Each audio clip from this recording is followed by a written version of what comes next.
चीन आज जो भी है वह 1949 से शुरू होता है, जब माओ जेडोंग की कम्युनिस्ट पार्टी सत्ता में आती है। सत्ता में आते ही सबसे पहले चीन ने जो बड़े फैसले लिए, उन्होंने करोड़ों लोगों की जिंदगी को उलट-पुलट कर दिया। जमीन सुधार के नाम पर किसानों की जमीनें छीन ली गई। पुराने चीन का सबसे काला दौर, द ग्रेट लीप फॉरवर्ड। यह नाम भले सकारात्मक लगे, लेकिन असल में यह मानव इतिहास की सबसे बड़ी नीतिगत गलती। बताते हैं कि इस अकाल में करीब 3 से 4 करोड़ लोग 9-6 कल्चर, सुबह 9 से रात 9 बजे तक, सप्ताह में 6 दिन, यही चीन की हकीकत। चीन आज दुनिया की सुपर पावर बन चुका है, लेकिन क्या आप जानते हैं कि इस चमकदार विकास के पीछे कितनी काली सच्चाइयां छुपी हुई हैं? वो सच्चाइयां जिनकी कीमत आम लोगों ने अपनी आज़ादी, अपनी जमीन और अपनी जिंदगी से चुकाई है। आज हम समझेंगे कि चीन ने तेजी से तरक्की कैसे की और किस तरह यह विकास लोकतंत्र और मानव अधिकारों को कुर्बान करके हासिल किया गया। हम जब भी दुनिया के नक्शे को देखते हैं तो चीन एक ऐसे देश की तरह दिखता है जिसने कुछ ही समय में गरीबी से उठकर दुनिया की बड़ी आर्थिक ताकतों में अपनी जगह बना ली। दुनिया के लोगों की नज़रें चीन की चौड़ी सड़कों, ऊंची इमारतों, तेज रफ्तार ट्रेन और विशाल कारखानों पर जाती है, लेकिन इन चमचमाती चीज़ों के पीछे छुपा सच अक्सर कोई नहीं देखता। चीन का विकास एक ऐसी कहानी है जिसमें रिकॉर्ड बनते दिखते हैं, लेकिन असल में यह विकास करोड़ों लोगों की दुख, दमन, मौत और खामोशी से भरा पड़ा है। दुनिया चीन के विकास को चमत्कार मानती है, लेकिन अगर अंदर झांको तो पता चलता है कि यह चमक लाखों लोगं की लाशों पर बनी है। चीन की सरकार हमेशा ये बताती रही है कि वह जनता के लिए काम कर रही है, लेकिन जब इतिहास को खंगालते हैं तो उसके हर बड़े कदम के नीचे कुचले हुए इंसानों की एक लंबी परत दिखाई देती है।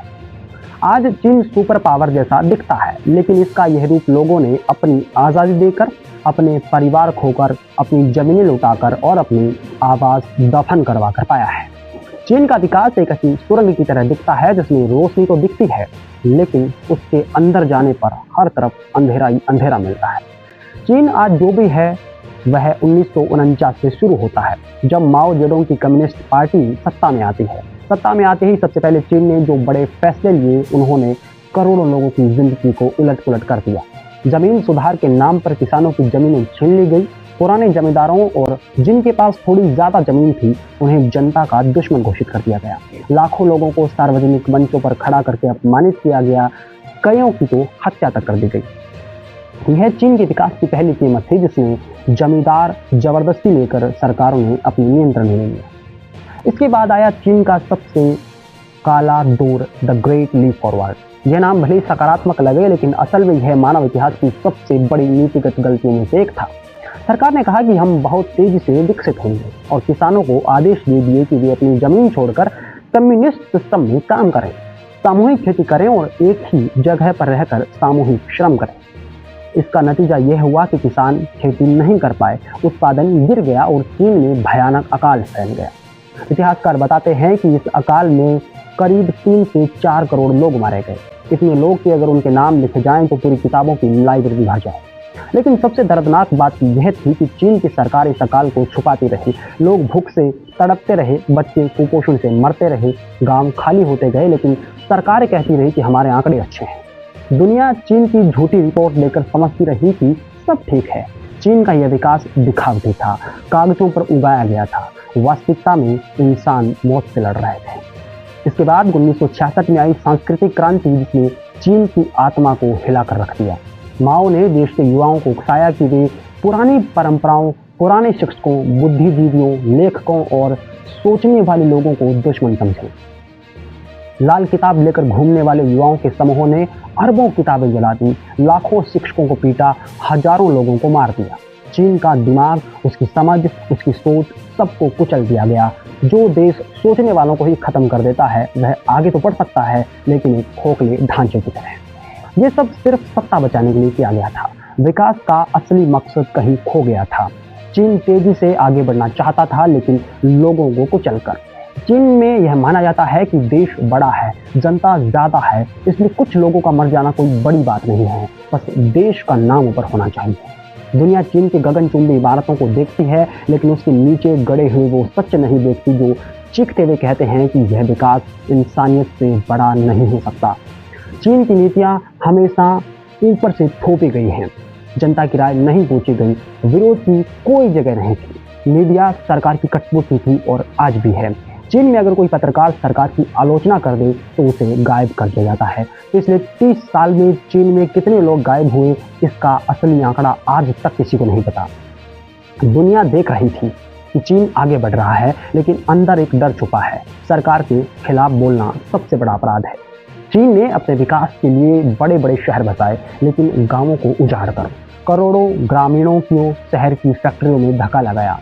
वहां वे रोज 12 से 14 घंटे काम करते थे, बिना छुट्टी, बिना अधिकार, बिना सुरक्षा। अगर किसी मजदूर ने विरोध किया तो उसे निकाल दिया गया या जेल भेज दिया गया।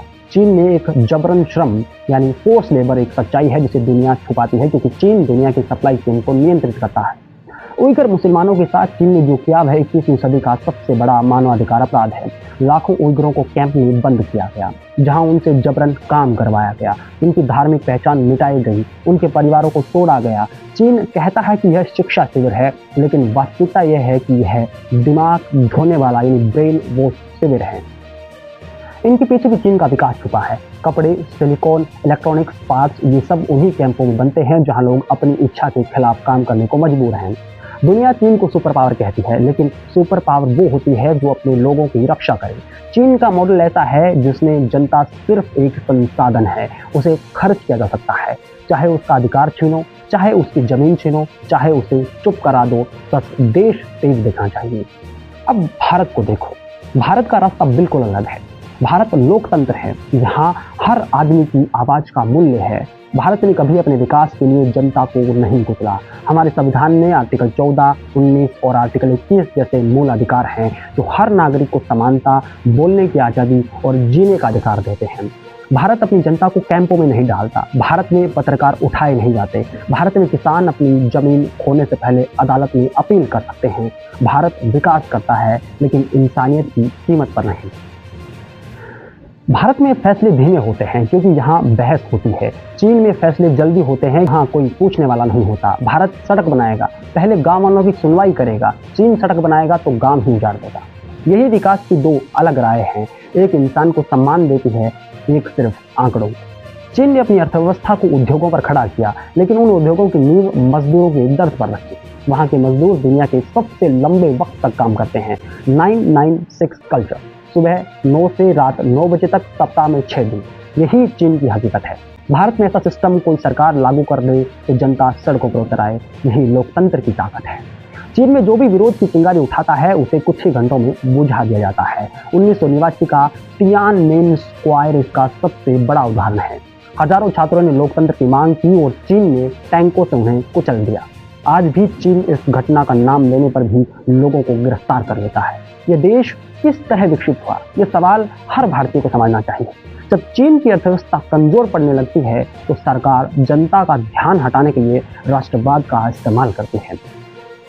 भारत में लोकतंत्र है, इसलिए यहाँ लोग सरकार से सवाल करते हैं। चीन में सवाल उठाना ही गुनाह है।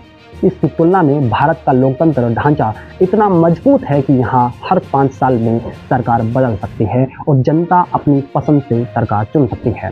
भारत में न्यायपालिका स्वतंत्र है, मीडिया स्वतंत्र है और संसद बहस करती है। चीन के पास ये सब चीज़ें बिल्कुल नहीं है। भारत धीरे जरूर चलता है, लेकिन सुरक्षित चलता है। यहाँ अगर कोई गलत नीति आती है तो लोग अदालत जाते हैं, मीडिया उसका रिपोर्ट करता है, विपक्ष आवाज़ उठाता है। चीन में गलत नीति का मतलब है लाखों लोगों की जिंदगी का नष्ट होना, लेकिन कोई आवाज़ नहीं होती। अब एक बात साफ हो जाती है, चीन का विकास तेज है लेकिन अमानवीय है। भारत का विकास धीमा है लेकिन मानवीय है। चीन ने लोगों की आज़ादी छीनी, लोगों की जमीन छीनी, लोगों की आवाज़ छीनी और फिर दुनिया को बताया कि हम विकसित हैं। लेकिन एक देश जो अपने नागरिकों को डर में रखकर चलता हो, वह चाहे कितनी भी दौलत कमा ले, वास्तव में विकसित कैसे कहला सकता है? चीन ने एक खामोश समाज बनाया है जहां प्रगति दिखती तो है लेकिन इंसान रोता है। भारत ने एक शोर वाला समाज बनाया है।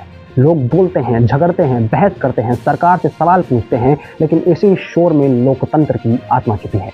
भारत को इस बात पर गर्व होना चाहिए कि वह चीन जैसा विकसित नहीं होना चाहता, जहां विकास की कीमत इंसान देता है।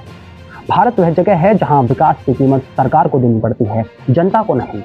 चीन की कहानी जितनी चमकदार आपको दिखाई देती है, अंदर से उतनी ही काली है, और भारत की कहानी आपको जितनी धीमी दिखाई देती है, वो अंदर से उतनी ही मजबूत है। यही वजह है कि भारत 2047 तक विकसित देश बनने का लक्ष्य खाली सपना नहीं है। भारत चीन की तरह विकास नहीं चाहता। भारत ऐसा विकास चाहता है जिसमें हर नागरिक का जीवन बेहतर हो, उसके अधिकार सुरक्षित रहें, उसकी आवाज़ सुनी जाए। चीन ने जो मॉडल अपनाया है वह तेज जरूर है लेकिन जहर से भरा हुआ है। भारत का मॉडल धीमे है लेकिन अमृत से भरा।